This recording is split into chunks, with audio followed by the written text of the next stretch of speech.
India today conclave में जुड़े सभी महानुभावों को मेरा नमस्कार।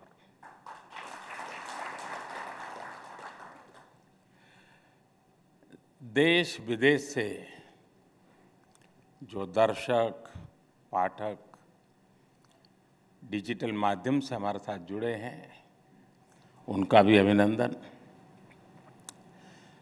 मुझे देखकर अच्छा लगा कि इस कॉन्क्लेव की थीम है द इंडिया मोमेंट। आज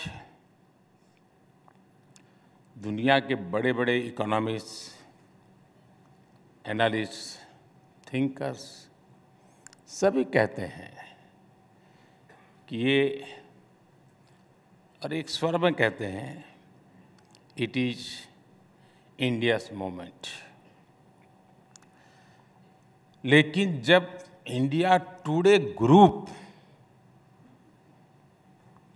ये ऑप्टिमिज्म दिखाता है तो ये एक्स्ट्रा स्पेशल है।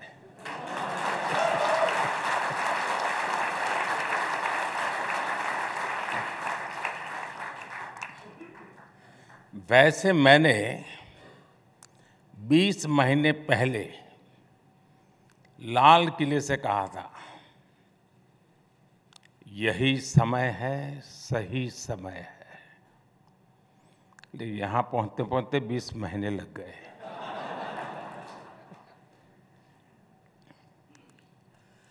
तब भी भावना यही थी, दिस इज इंडियाज मोमेंट। साथियों,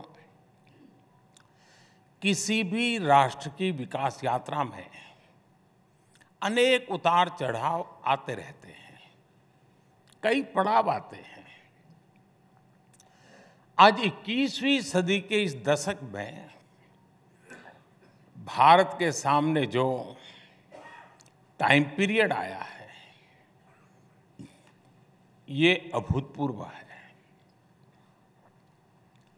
आज के कुछ दशक पहले जो देश आगे बढ़े, कई देश आगे बढ़े हैं, विकसित हुए, लेकिन उनके सामने स्थितियां बहुत अलग थी। एक तरह से उनका मुकाबला खुद से ही था, उनके सामने इतनी प्रतिस्पर्धा नहीं थी। लेकिन आज जिन परिस्थितियों में भारत आगे बढ़ रहा है, वे चुनौतियां बहुत ही अलग है, बहुत ही व्यापक है, विविधताओं से भरी हुई है। आज इतने सारे ग्लोबल चैलेंजेस हैं। अब देखिए, 100 साल में आई सबसे बड़ी महामारी, सबसे बड़ा संकट है। 2 देश महीनों से युद्ध में है। पूरी दुनिया की सप्लाई चेन अस्त व्यस्त है।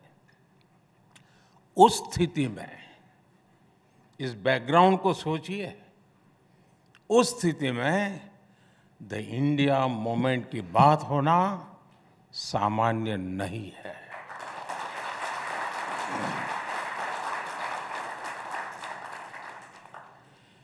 ये एक नया इतिहास बन रहा है जिसके हम सभी साक्षी हैं। आज पूरी दुनिया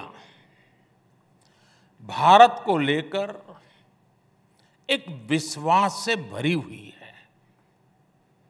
आज भारत दुनिया में सबसे तेज गति से बढ़ने वाली अर्थव्यवस्था है।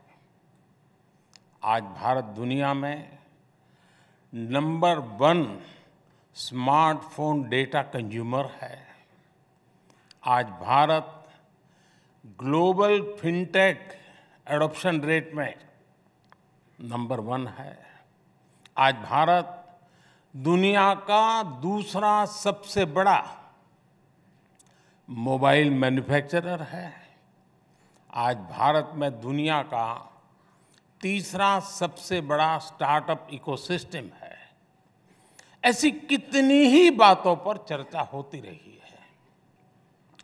लेकिन चलो, पुरानी बातें कभी किसी को जरूरत पड़ेगी तो खोद के निकालेगा, लेकिन मैं अभी अभी की बात करना चाहता हूं आज, और वो भी 2023 की। 2023 के 75 दिन हुए हैं। मैं उन 75 डेज की ही बात आज करना चाहता हूं। इन 75 दिनों में देश का ऐतिहासिक ग्रीन बजट आया। इन 75 दिनों में कर्नाटका के शिवमोगा में एयरपोर्ट का लोकार्पण हुआ। इन 75 दिनों में मुंबई में मेट्रो रेल का अगला फेज शुरू हुआ।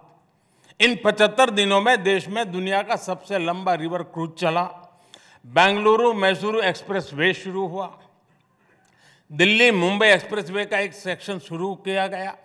मुंबई से विशाखापट्टनम से वंदे भारत ट्रेनें चलनी शुरू हुई। आईआईटी धारवाड़ के परमानेंट कैंपस का लोकार्पण हुआ। भारत ने अंडमान और निकोबार द्वीप समूह के 21 द्वीपों को परम वीर चक्र विजेताओं के नाम किया। साथियों, इन 75 दिनों में ही भारत ने पेट्रोल में 20% इथेनॉल की ब्लेंडिंग करके E20 फ्यूल लॉन्च किया है। इन 75 दिनों में ही तुमकुरू में एशिया की सबसे बड़ी आधुनिक हेलीकॉप्टर फैक्ट्री का लोकार्पण हुआ है। एयर इंडिया ने दुनिया का सबसे बड़ा एविएशन ऑर्डर दिया है। इन 75 दिनों में ही भारत ने ई संजीवनी के माध्यम से 10 करोड़ टेली कंसल्टेशन का मुकाम हासिल किया है। इन 75 दिनों में ही भारत ने 8 करोड़ नए टैप वाटर कनेक्शन देने का मुकाम हासिल किया है। इन 75 दिनों में ही यूपी उत्तराखंड में रेल नेटवर्क के 100% इलेक्ट्रिफिकेशन का काम पूरा हुआ है। साथियों, इन 75 दिनों में कूनो नेशनल पार्क में 12 चीताओं का नया बैच आया है। भारतीय महिला टीम ने अंडर 19 क्रिकेट में T20 वर्ल्ड कप जीता है। इन 75 दिनों में देश को 2 ऑस्कर जीतने की खुशी मिली है। साथियों, इन 75 दिनों में हजारों विदेशी डिप्लोमेट्स और विभिन्न संस्थाओं के प्रतिनिधि G20 की बैठकों में हिस्सा लेने के लिए भारत आए। इन 75 दिनों में G20 की 28 अहम बैठकें हुई हैं, यानी हर तीसरे दिन एक बैठक। इसी दौरान एनर्जी समिट हुई। आज ही ग्लोबल मिलेट्स कॉन्फ्रेंस हुई है। हमने देखा बेंगलुरु में हुए एयर इंडिया में हिस्सा लेने के लिए 100 से ज्यादा देश भारत आए। इन 75 दिनों में ही सिंगापुर के साथ यूपीआई लिंकेज की शुरुआत हुई। इन 75 दिनों में ही तुर्की की मदद के लिए भारत ने ऑपरेशन दोस्त चलाया। अब से कुछ घंटे पहले ही भारत बांग्लादेश गैस पाइपलाइन का लोकार्पण हुआ। ये 75 दिनों की ही इतनी लंबी लिस्ट है कि समय कम पड़ जाएगा।